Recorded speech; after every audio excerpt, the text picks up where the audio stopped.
ছাদে কিছু শুকনা মরিচ রোদ দিছিলাম, গ্রামের বাড়ি থেকে নিয়ে আসছি শুকনা মরিচ। তো প্রচুর রোদ উঠছে আজকে, অনেক রোদ ছাদে। তো শুকনা মরিচগুলো রোদ দিছি, শুকাইলে ভালো করে মচমচ হইলে তারপরে ভাঙতে দিব।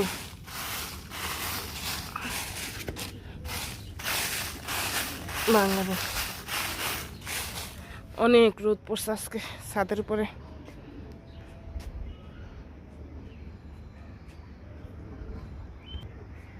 ছাদে একটা বেগুন গাছ হয়েছে, বেগুন পাইকে গেছে।